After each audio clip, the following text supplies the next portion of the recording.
Order. Order. The House is resumed. I call on Members' Order of the Day number 2. Marriage, Definition of Marriage Amendment Bill, third reading. Lewis Award. Kia ora, Mr Speaker. Tēnā koutou katoa.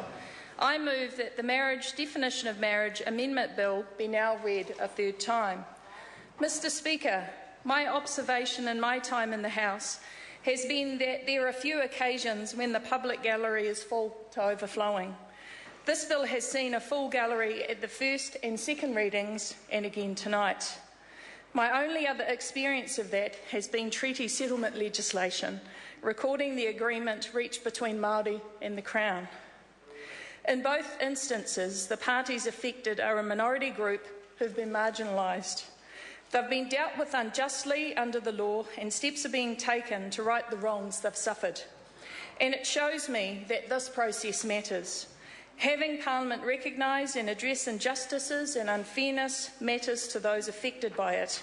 It's the start of the healing process.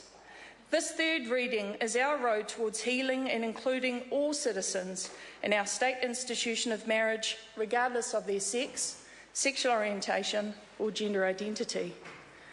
While our focus has been on Aotearoa, it's important to remember we are one country that's part of a global community discussing marriage equality.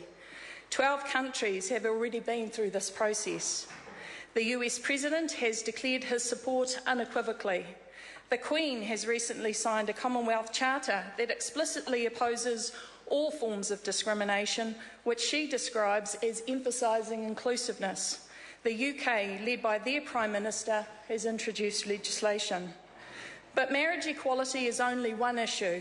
There's still a lot of work to be done to address discrimination against our LGBTI communities.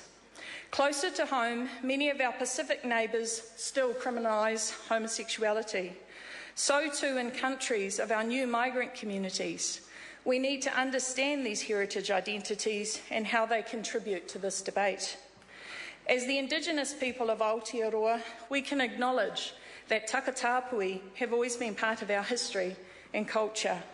And that is the case for many Indigenous people around the world.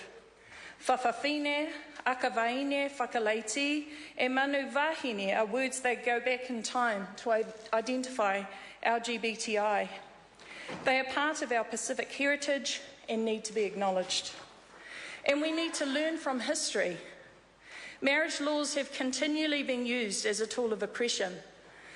The Nuremberg laws in 1935 prohibited marriage between German nationals and Jews. The South African Immorality Act and the Prohibition of Mixed Marriage Act prohibited marriage and sexual contact between races until it was repealed in 1985. 40 US states prohibited interracial marriage. Women lost all property rights and their identity on marriage. Excluding a group in society from marriage is oppressive and unacceptable.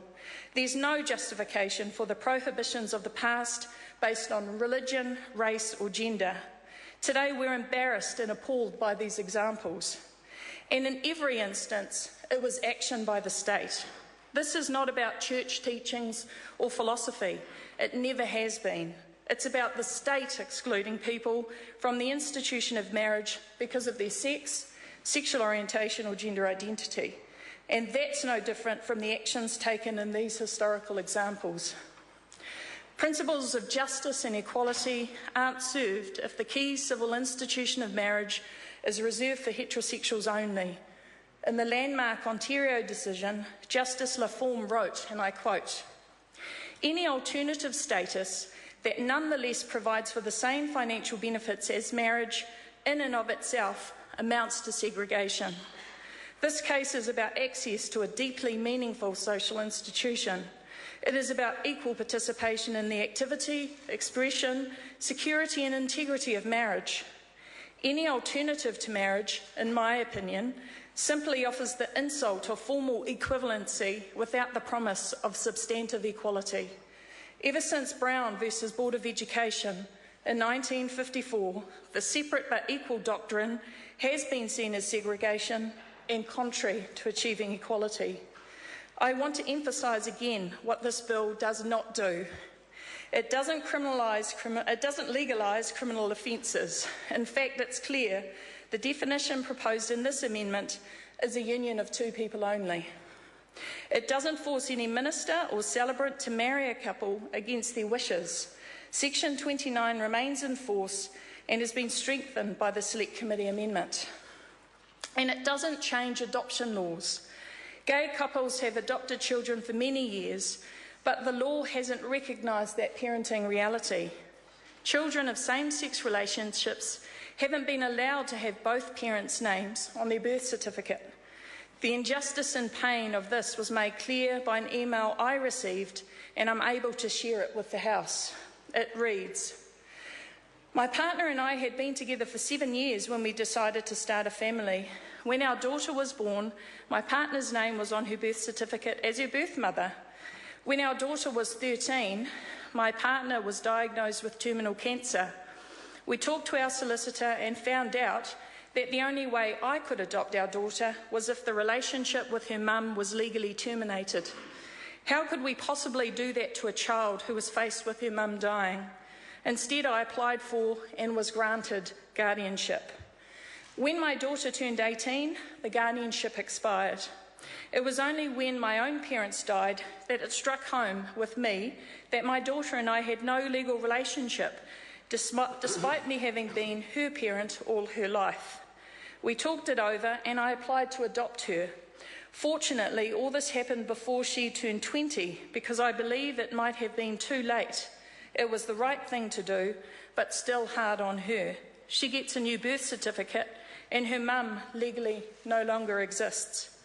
This is just so ridiculous and so wrong. If your bill had been law when my partner was still alive, then we could have married and our daughter would have both her parents recorded as such.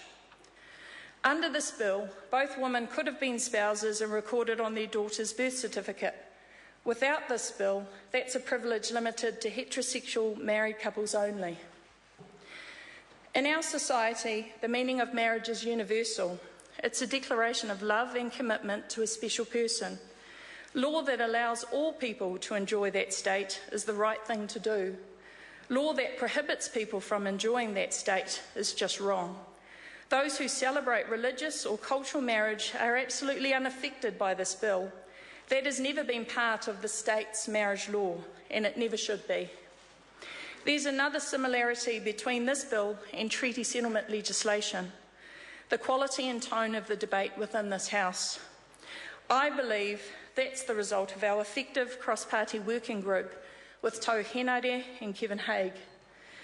Conrad Rayner's national spokesperson for the Campaign for Marriage Equality was also involved, and with Cameron, Jackie, Rawa, Tony, Natalie, Kurt and Andrew have kept the issue alive and relevant. I'm also grateful to Megan Campbell, Sean Wallace and David Farrer for their support and work with MPs, and my EA Miriana Ruri for helping coordinate this activity. I would also like to acknowledge the leadership across the House, from the Prime Minister, who expressed his support early on, as did the Leader of the Labour Party, David Shearer. And we have seen leadership by John Banks, Peter Dunn, Hone Harawira, Peter Sharples and Tariana Turia. I also acknowledge the Greens, who from the outset have taken a supportive position as a party. For them, it was not a conscience vote, but a manifesto commitment. There are many individuals and groups within our communities and churches who have continually addressed the facts and made it real. I particularly thank the youth wings of all political parties and student unions around the country. The messages have remained positive. I'm very proud to be a member of a community that has stood up to be counted with such dignity and reason. A personal thanks to everyone who has contacted me by email, through Facebook, particularly Craig Young, and those in the community offering support and often just saying thanks. And finally, ngā mihi aroha kia koutou te whānau. And to my darling crew, thank you for your work and sharing this journey with me. Nothing can counteract the very real negative consequences of not passing this bill, but nothing could make me more proud to be a New Zealander than passing this bill. It's an honour to represent your country and the people of New Zealand. I'm proud to be a member of this 50th Parliament that will continue New Zealand's proud human rights tradition. I thank my colleagues for simply doing what is fair, just and right. Kia ora.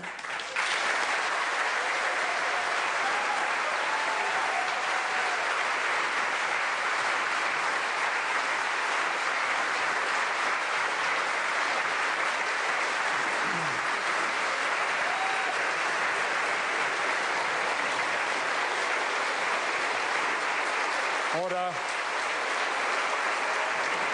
Order. The question is the motion be agreed to. Before I call the next speaker, I am aware that a number of speakers have arranged to have split calls. I just ask that that be revealed to the speaker as the call is taken initially. The Honourable